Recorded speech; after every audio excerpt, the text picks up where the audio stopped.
Hey guys, welcome back. I'm James. This is the Sneaky Grind Cafe. It is now 4:45 p.m. We're closed. It's just me, my grinder, and the flies. What better time to clean your coffee grinder? Am I right? This is our Mahlkonig EK43 S. S meaning short. It's not as high as some of the other models they make. It's perfect for a bench top in a cafe. It's also perfect, if you can afford one, for home. And if you are thinking of buying one, you might be curious as to what's involved in maintaining it. So a once a month clean of this is a relatively quick and easy process. It shouldn't take me very long to show you. So come with me and I'll show you how.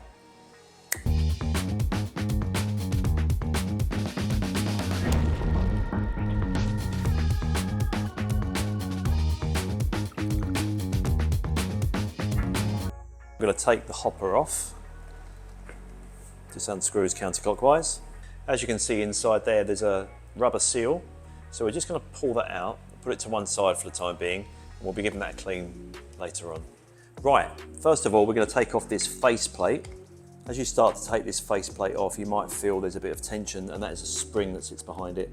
So I'm just holding it in place while I take the screws out. Then we remove the faceplate. Now next up we remove this little metal piece here. It's like a locking key. That comes out.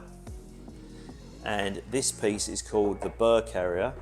And we can also use the pliers to very carefully lift that piece out too. Bringing with it the worm gear that drives the beans towards the grinder blade. And you can see there, the two blades pretty much in need of a clean, so we did time this right. Now, in here, there's a distancing bush, and behind the distancing bush, I'm hoping to see a spring. There it is.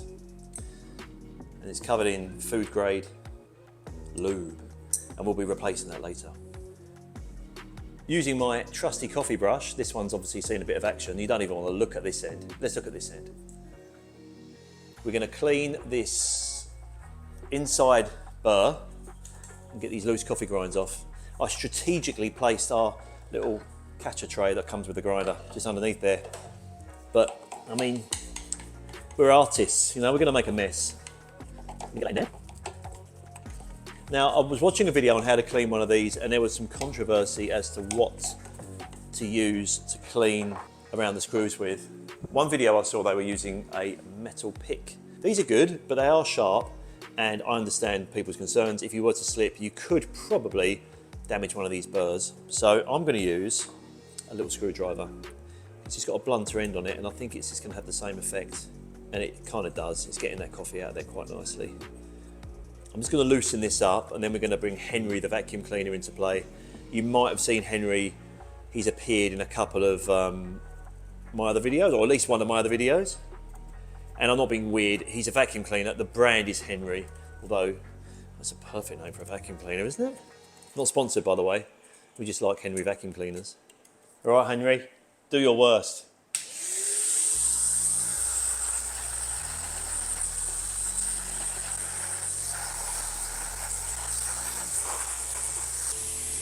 Okay, now we're going to clean the inside of our faceplate.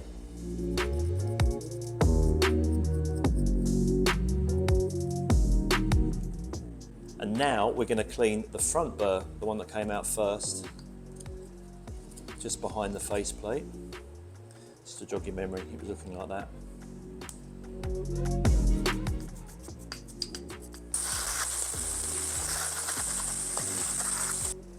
Now we're going to clean this burr up using the microfiber front and back. Now all those parts are clean, shiny and coffee free. And the inside's looking pretty good. Next up, it's lubing time. This is the Inox or Inox, depending on your pronunciation. It's the MX6 and it is a food grade synthetic lube. Now guys, there's no easy way of saying this, but I'm about to lube this shaft, like so, with our food grade lube. Look at that. Now I'm no lube expert, but I'm going to say that's plenty. And the first thing that goes back on is our spring. So I'll pop the spring on our lubed shaft. And then we'll put our spacer bush in behind that. I'm also going to put a little squirt of lube inside the bush, just so when it slides on the shaft, there's plenty of lube.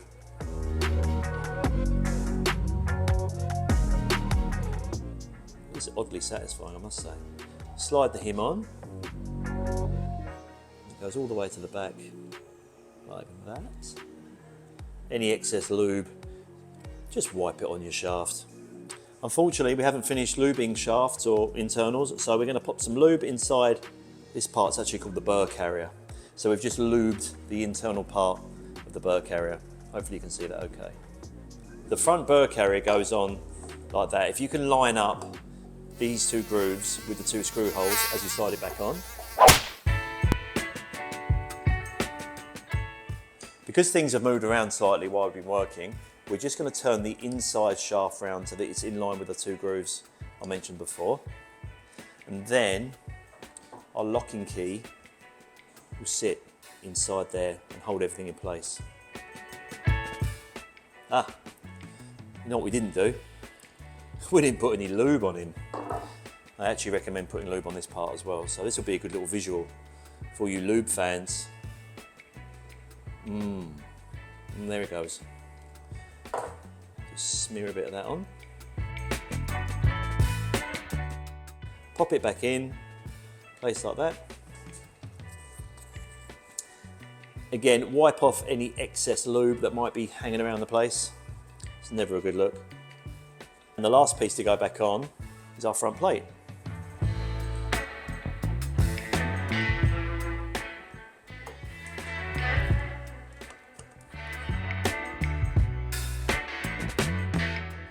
And now I can show you how to recalibrate it. So we're going to bring the dial all the way back round to the finest setting at 0. And on the dial here are 2 holes, and in the holes are 2 Allen key screws. So using the right size, I think it's a number 2, we're just going to wind them back a little bit, and you'll find that the dial starts to move around a bit. Hold it in place, and then we're going to turn our grinder on. And with it running, we're just going to turn the middle shaft so that the blades just, do you hear that? That's the blades just starting to touch. We're just going to back it off slightly, and you just want a very, very subtle touching sound on 0. No more than that really. You might not be able to hear that very well, but so they're just touching. And at that point, we turn the grinder off. We do our screws back up again. Again, holding it in the 0 position so that it doesn't move around. And usually by the time you do the first one, it should be enough to hold it in place. Find that other hole. There you go, mate, there you are. Tighten the second screw. So when we run our grinder now, that is dead 0. And if we just put a bit of pressure on the dial, you should start to hear the blades touching, but only with pressure. As soon as you release it, it should stop. And that's perfect. We've got a clean, recalibrated grinder. We nearly forgot our little seal, so we'll give him a little clean. And pop him back in the top. Hopper goes back on. And we're done.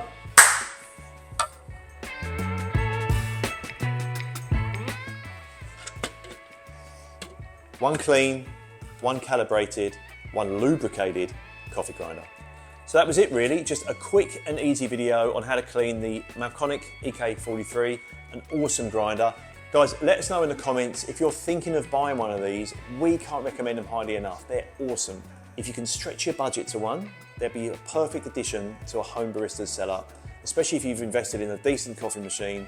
This is the perfect sidekick for that. Let us know in the comments if you're thinking of buying one. We can't recommend them enough. We love them. But let us know what you'd like to see us make next in the coffee world. If there's anything in particular that you're struggling to find or any information that you need, can't get your hands on, Let's see if we can find it for you. I'm James, this is Sneaky Grind. You guys are awesome. We love you. See you next time. I know it's your hands.